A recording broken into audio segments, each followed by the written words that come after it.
Over to you, sir. Okay, fine.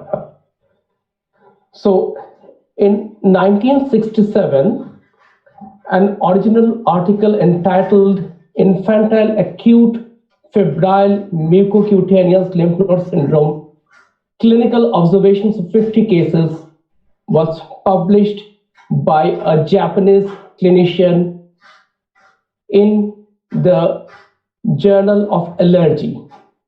So it was a Japanese publication with English abstracts. So this was based on 7 years of observation of 50 cases, which he found to be something new, something not what he had seen before or read in any textbooks. And this laid the foundation of the so-called Kawasaki disease. In 2002, this original article was translated into English. Jane Burns, who happens to be one of the most prolific publishers and one of the most knowledgeable persons globally on the subject, and who happened to be also one of the translators, commented, in his exhaustive detailing of every observable aspect of the disease, Kawasaki was part Sherlock Holmes and part Charles Dickens, with his sense of mystery and his vivid descriptions of the clinical features of these patients. So you can understand the detailing that he had described in his original article. So, diagnosis, this is the American guidelines that came out in 2017. So a child with fever for 5 days, of course, again, that 5 days is presently arbitrary, because even an astute clinician with the classical findings can diagnose Kawasaki with a fever of 3 to 4 days. And the classic findings are erythema and cracking of the lips, strawberry tongue, and or erythema of the oral and pharyngeal mucosa. Bilateral bulbar conjunctival injection without exudation. So it's a dry conjunctivitis. A rash. It can be of any form except a bullous lesion or a vesicular lesion. Erythema and edema of the hands and feet in the acute phase, and or periungual desquamation in the subacute phase, and finally a cervical lymphadenopathy, which is usually unilateral. So since it's a visual presentation, so we will have a look at some of the pictures. So I think pediatricians can really make a diagnosis very astutely in these patients. A young child presenting with the non-purulent bulbar conjunctivitis, the mucositis, the edema of the hands and feet, and this rash. You can have almost any form of rash except, as we said, a vesicular rash or a pustular rash. So it can be of any form. Look at these rashes, almost erythema forming, erythroderma-like. So you can have a variety of rashes in AD. So these are all rashes in patients of Kawasaki disease. A certain thing which has not been very acutely described is the perineal desquamation. So we have the periungual classical desquamation, but preceding the periungual desquamation, you have the perineal desquamation. So one has to look for this perineal desquamation and cervical lymphadenopathy. So occasionally it has been described the cervical lymphadenopathy can mimic a suppurative lymphadenitis. You can see the redness and the swelling and the tenderness in these patients. And this is something that has been lately described. So this is what you call a retropharyngeal phlegmon.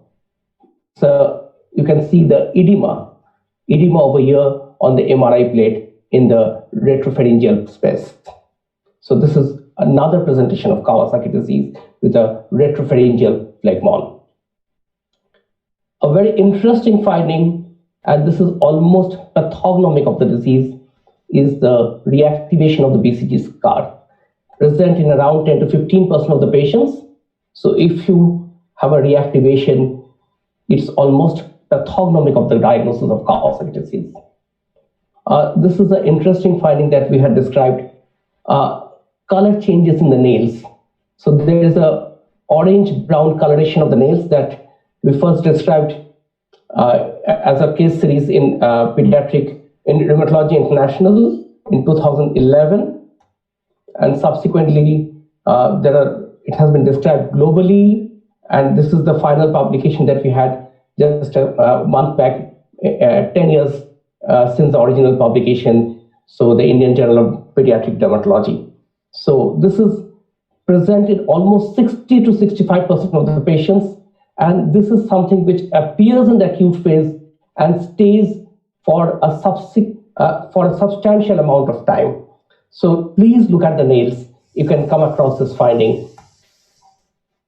Now, classical Kawasaki, I think most of the pediatricians can now almost diagnose with certainty a patient with classical Kawasaki. But occasionally, in almost 20 to 30% of the patients, you will find something which is, you don't have the classical features, that is known as the incomplete Kawasaki disease. So these are the American guidelines again. So children with fever or 2 or 3 compatible clinical criteria. So you do not have all the 5 features, you have some features, or infants with fever for equal 7 days without other explanation. So this is a very, very important category. Infant with a pyrexia of unknown onset without any other features can again be a Kawasaki disease. So you have to look the laboratory tests at that time. So a raised CRP, a raised ESR, and then some of the laboratory findings that anemia, unexplained thrombocytosis. So this is one of the very important things that you need to look whenever you are looking at a patient with unexplained fever. A platelet count is often ignored. Sometimes a lot of labs, they do not report the platelet count. They just said it's adequate. So it's not adequate. You have to ask for the platelet count. And an unexplained thrombocytosis should always be a pointer towards a Kawasaki in any other, if it is not unexplained. A low albumin, ALT levels, then leukocytosis with neutrophilic leukocytosis, and occasionally you can have a sterile pyuria.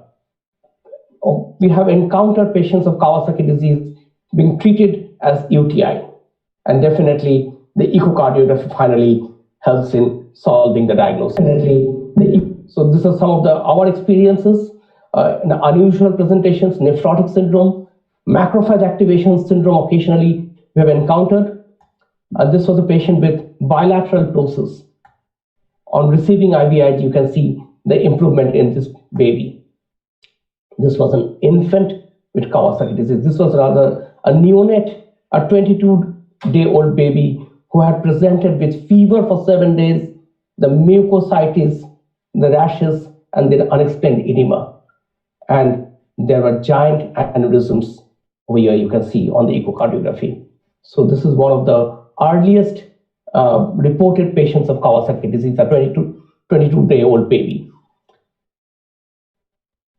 Shock syndrome. So this is one of the recent presentations, myocarditis and shock syndrome.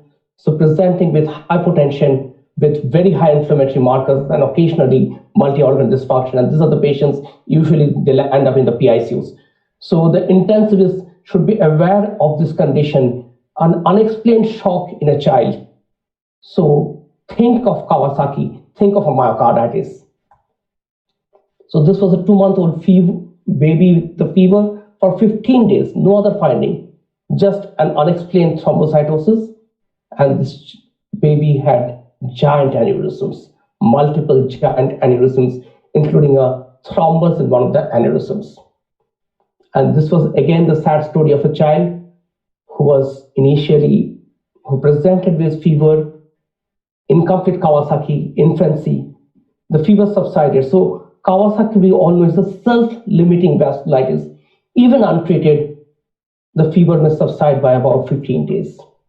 And this child subsequently presented with a swelling in the axilla. It was diagnosed to be lymphadenopathy, but then the person who did the USG said it's a vascular swelling, and you can see the giant aneurysms in the axillary artery along with the aneurysms in the iliac arteries. So Kawasaki disease with multiple giant aneurysms in some of the big arteries. So what is not Kawasaki disease? A lot of infections can mimic Kawasaki disease, especially the streptococcal and the staphylococcal infections with their toxin features. Stevens-Johnson serum sickness. So this was a child who presented with features like Kawasaki disease, but had a big pneumonia. So this was a pneumonia mimicking Kawasaki disease. Another patient presenting with Kawasaki-like features, but only there was an abscess in the labia. So it was a toxin-mediated feature of Kawasaki. Scrub typhus can present with features of Kawasaki disease. Sometimes it's very difficult to really distinguish but one of the pointers is a low platelet count. Scrub usually has a normal to lowish platelet count.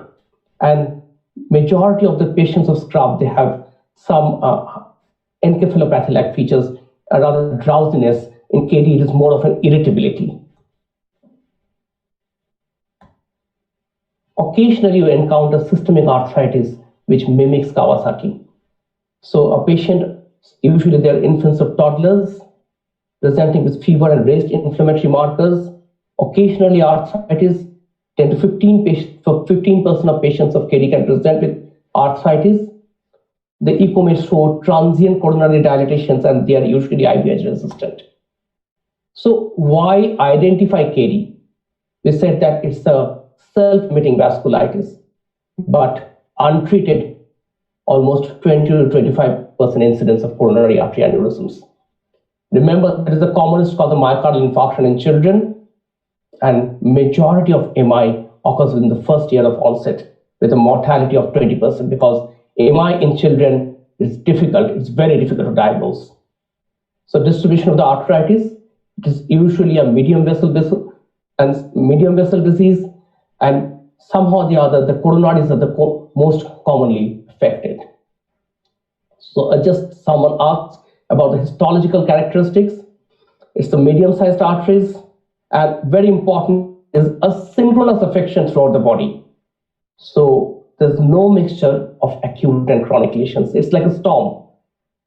And the majority, they have a macrophage, and the neutrophils are the main components of the infiltrating cells. And there's no fibrinoid necrosis, there's no immune deposits. So just look at the morphogenesis. So it starts off as an edematous dissociation of the tunica media around the 6 to 8 days, and progresses to aneurysm formation by around 12 days. So peak coronary dilatation occurs at an average of 14 to 15 days from the onset of fever.